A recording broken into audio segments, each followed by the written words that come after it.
I was working for my uncle, Dr. David Hyman, in New Orleans.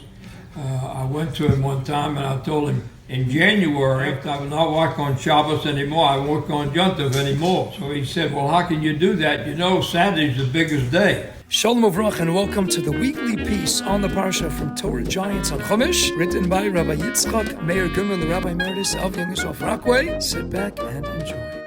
Welcome to Torah Giants on Chumash. I'm Steve Geller. Rabbi Goodman is going to show us two aspects of Shabbos, including one especially familiar to Bali Tshuva over the last 100 years. This week in our Parsha, Sheish Yamim Te'aseh Malacha.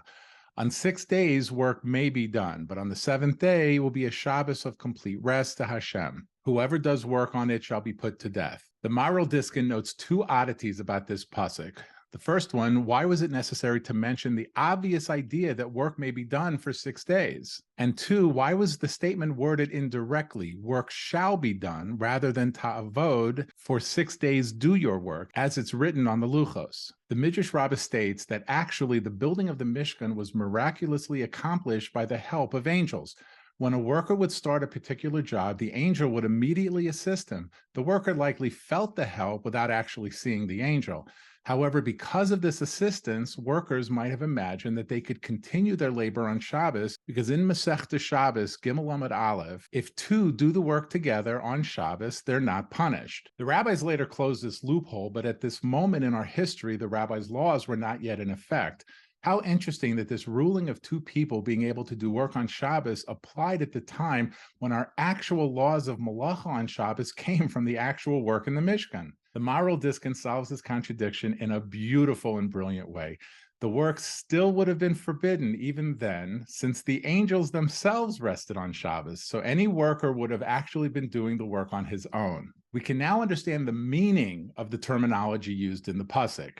For 6 days, work shall be done by workers assisted by angels, but don't imagine that you can also do the work on Shabbos, because on the seventh day you shall have a holy Shabbos of complete rest to Hashem. It's even observed in heaven. So whoever does any work on it, even to build the Mishkan, shall be put to death. Rav Shlomo Gansfried makes a profound observation, which again has been proven to Jews for centuries who have been told they must work on Saturday, as it is the biggest day in commerce. Our term for work, malacha, is also used in the Torah to mean one's property or assets.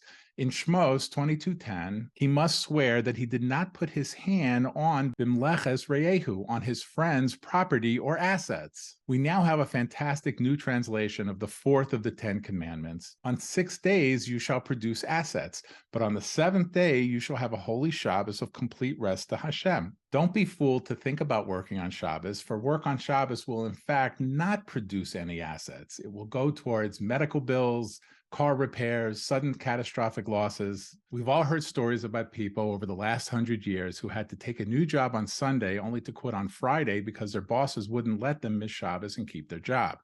This piece by Rabbi Goodman is a tribute to all those who made the sacrifices in order to serve Hashem and make a Torah home. That amazing family at the beginning of this video made a beautiful kosher Jewish home and were famous in New Orleans for decades, hosting thousands of guests passing through on business, vacations, etc. I was a Ben Bias in their home when I became frum in high school, and their son remains my closest and dearest friend, but that's another story. For now, I'm certain you know people who would personally relate to this amazing piece Rabbi Goodman gifted us. Imagine how grateful family and friends would be if you simply hit the share button below, pasted the link into your WhatsApp, text, Instagram, Facebook, or social media of choice. They will be enriched by this beautiful Torah you spread, and Rabbi Goodman's life's work will be fully realized.